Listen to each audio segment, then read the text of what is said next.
Hello and welcome to today's episode of Talk Data to Me, where we talk about all things data security. My name is Christoph Hebeisen, and I will be your host for this show. Today, we talk about threat hunting methodologies with our guest, Christina Balaam, Staff Security Intelligence Researcher at Lookout. Welcome back to the show, Christina. Hi, thanks. Thanks for having me. It's fun to be on this side. Christina is a frequent author on the Lookout Threat Lab Discovery blog and a sometimes host of this show. Most recently, she reported on surveillance campaigns targeting ethnic minorities in China. And in her day job, she's a highly accomplished hunter and investigator of state-sponsored APT.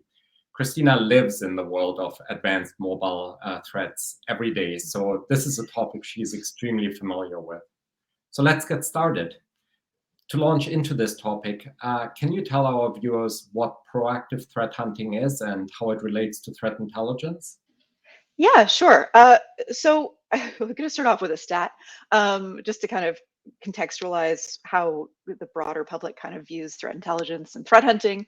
So we have this stat from the 2018 threat hunting report from Crowd Research Partners. And their survey actually found that 70% of respondents chose threat intelligence as their most important capability, which is pretty staggering. So, when we're thinking about proactive threat hunting, what we're thinking about is essentially looking for threats that haven't yet been detected either by an endpoint security solution or other researchers. And for us, this typically looks like one of a few things. So it could be looking for certain capabilities and infrastructure that might represent new mobile threats. It could be looking for watering holes or lures that might be tied to ongoing geopolitical events, or sometimes even looking for mobile campaigns that are actually tied to ongoing desktop malware threats and threat actors. And I think threat hunting like this is important because it really allows us to find threats and campaigns from APTs before they've had a catastrophic event impact on our customers. And in most cases, our research teams have actually been able to put protections in place in very early in the lifespan of a particular campaign and prevent significant loss by finding the threats early, by using proactive threat hunting, by looking for threats, by trying to look for stuff before it becomes too widespread. And I think this is important as well because typically we see this kind of gradual increase in the complexity and the sophistication of a particular threat, even when we're dealing with APT groups that tend to have those more sophisticated campaigns. And if we look at an example, one of the examples of this was with Fluebot. I don't know if anybody watching remembers from a couple years ago, there was this banking Trojan that was pretty widespread. I think it spread through like all of Europe, had a really big impact on European telecom users. And we came across this threat really early in its life cycle before we actually knew what it was going to become. And we added protection in place for this banking Trojan for our customers before it even became known as Fluebot. So that kind of that threat hunting, that proactive approach to threat hunting is really important for putting those protections in place early. Yeah, that is a really interesting example because I remember when the team first encountered Flubot, it looked like any old banking Trojan, and Yeah. those are so common in the mobile ecosystem, and it hadn't received any attention, and we had no idea how prevalent and infamous it would eventually become. So its success, I remember, really hinged on its aggressive and rather successful distribution methods at the time. And you already briefly touched on some malware distribution strategies just a minute ago, but let's dig a bit more into what you typically see on that front from sophisticated threats in the APT space. What are those red flags you're looking for, and how do they tie into your threat hunting? Yeah, sure. That's a really good question. So when we're tracking these APT groups, we're looking for, like I mentioned, watering hole attacks or often fake app stores. Sometimes with a lot of these campaigns, especially if the threat actor has a good number of resources, they can build out an entire third-party application storefront that is really just to deliver a particular malware that's tied to this campaign. So we're looking for those. We're looking for extensive social engineering campaigns that convince, unsuspecting users that they should be granting permissions to a particular application that they probably wouldn't otherwise grant access to their device. And then we're looking for popular apps that have been Trojanized and perhaps distributed either directly to a user through, say, direct messaging, really highly targeted attacks, or again through third-party app stores, whether they are legitimate app stores where a user has just uploaded a sample, a malicious sample, to something that doesn't have the same kind of protections that you would see on, say, the Google Play Store or the Apple App Store, or something that has been fabricated by a threat actor. And then, of course, we're looking for those one-click, those zero-click exploits that are incredibly targeted and very, very sophisticated. And when we're looking for APT-based malware, we're looking really for whether the data that an application is collecting or trying to access aligns with the application's purpose. We're looking for the network traffic and what kind of data is being exfiltrated from that device. Is it going where it is supposed to go? Is it going somewhere else? Is it collecting too much information?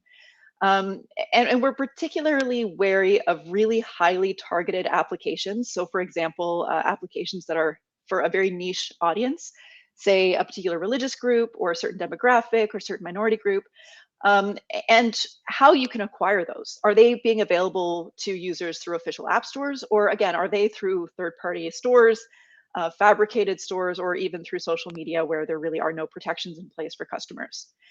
But what's kind of interesting about this, talking about like zero-click exploits and one-click exploits, the reality is that most of what we're seeing from nation-state threat actors, state-sponsored threat actors, cyber criminal groups, they aren't using these multi-million-dollar or million-dollar exploits for the vast majority of their campaigns.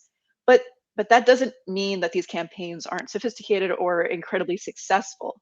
So we're really seeing a lot of social engineering and phishing as that initial delivery mechanism. And that is still incredibly effective.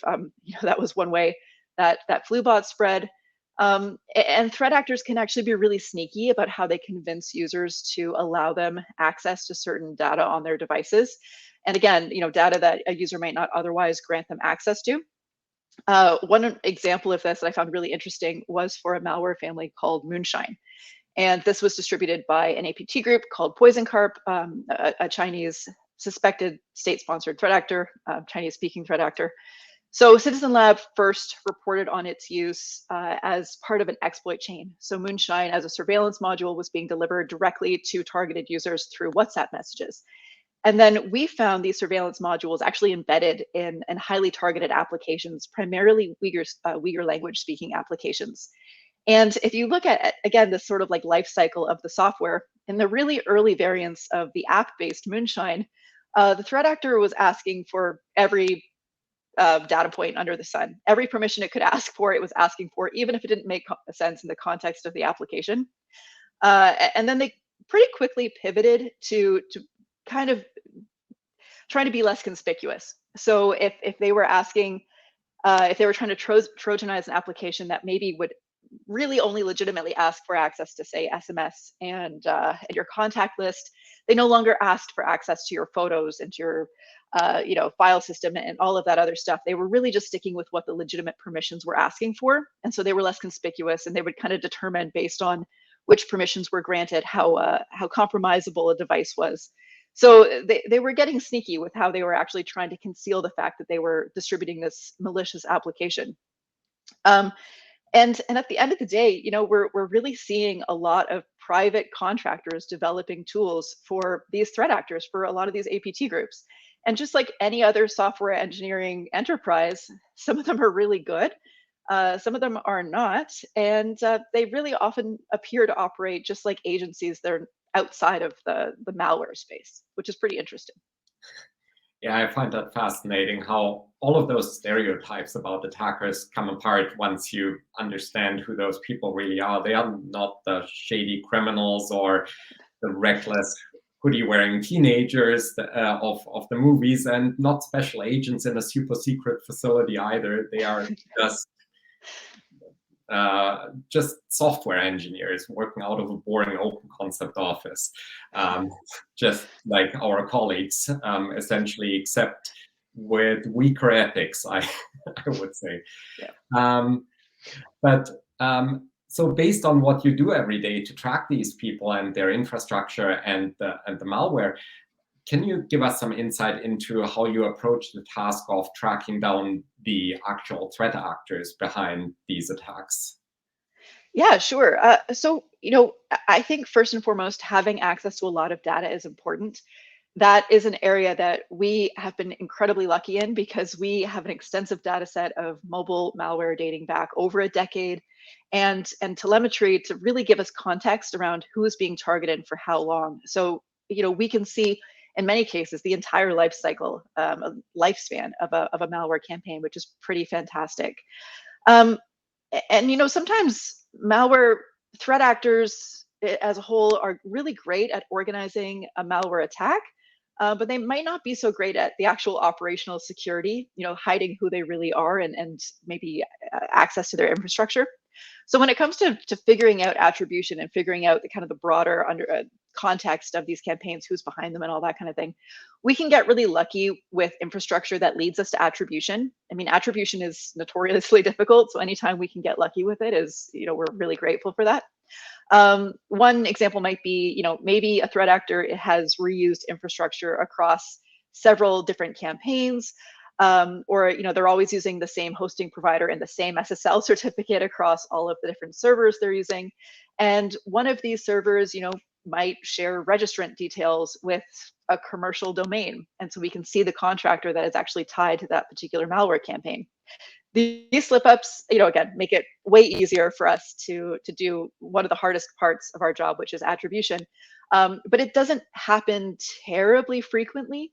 So it's really important that we're also able to pivot off of the known indicators that we have and try to gather more information about the actual campaign. And one of the ways that we do that is through fingerprinting. And fingerprinting is basically a way for us to look at some of kind of like the key attributes of a particular malware campaign. In the case of infrastructure, it could be maybe the threat actor always uses the same registrar and NetBlock, and SSL certificate provider, and framework for the admin panel for their C2s. And if you can find other infrastructure or even applications that are tied to similar infrastructure that really match this pattern, you might be able to get a sense of other areas of the campaign that you hadn't initially found, where the threat actor might not even expect that these areas would have been uncovered, and so they might have more operational security slip ups, which can be really helpful for us. And to help us with this, we have to rely somewhat on automation. Most teams in this industry are not particularly huge, so using tools to filter out a lot of the noise and false positives and applications that appear malicious but might just be really terribly built is pretty important. But at the same time, using these analysis tools really only gives us part of the picture. So it's important to have analysts that can really take this information and contextualize it and get the broader story of what's happening with these particular threats. Yes, so many problems in security really boil down to having access to a lot of the right kind of data Yeah. and having that at your fingertips and searchable. But I think the real magic happens in the ability to filter and interpret that data in smart ways.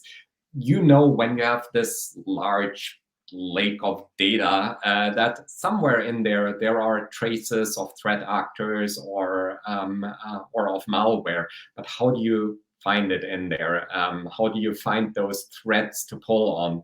So other than going down a whole bunch of dead ends and eventually finding something, how do you find that initial thread that gives you a lead to unravel a surveillance operation?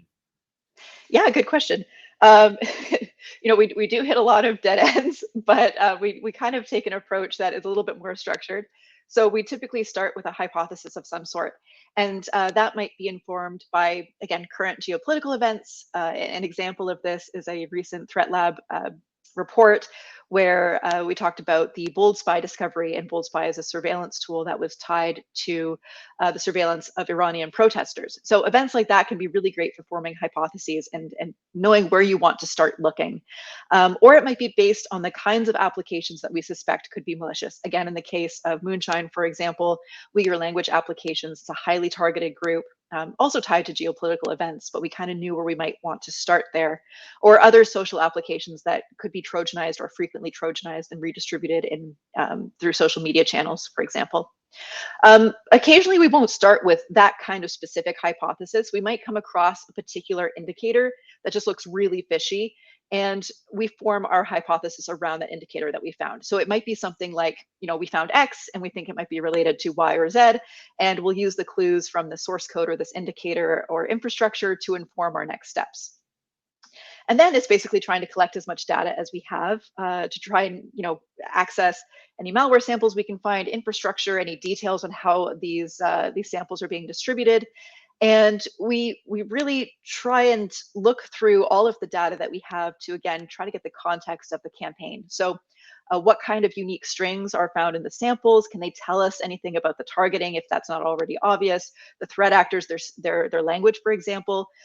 We'll see a lot of logging messages that might be in simplified Chinese, but the application is actually being distributed in a traditional Chinese script. So that kind of gives us some idea about who might be responsible as opposed to the targeting. Can we find infrastructure that's associated with the threat actor that maybe isn't necessarily directly being used as a C2, but has some overlap, a shared server or something like that, that gives us some context on who might be responsible for the campaign. And based on the samples we have, can we find others that are using the unique signing certificates or, again, the same infrastructure? And how does this data actually inform our understanding of the adversary and their motivations? And so we try and put all of this data together. We try to get as clear a picture as we can about the campaign and the threat. And once we've acquired that, as full a picture as we can, and again, sometimes threat actors have fantastic operational security. You can understand everything about the targeting, the malware, how it works, how it's being distributed, but you might have no real clue, at least with confidence, who specifically is behind it.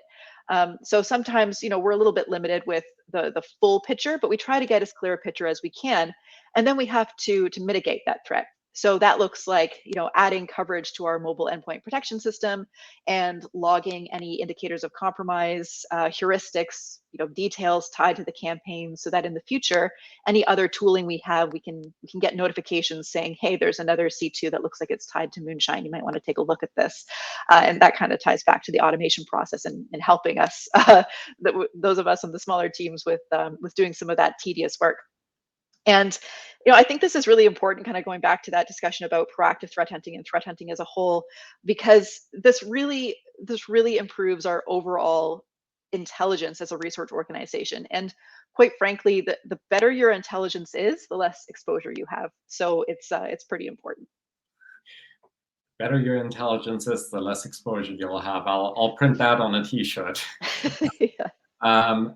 But yeah, to protect your data and your organization, that is so crucial. To understand what are you exposed to, what are the threats, and who are the actors behind it, and what are their goals. And that is exactly the space where proactive hunting and threat intelligence can help.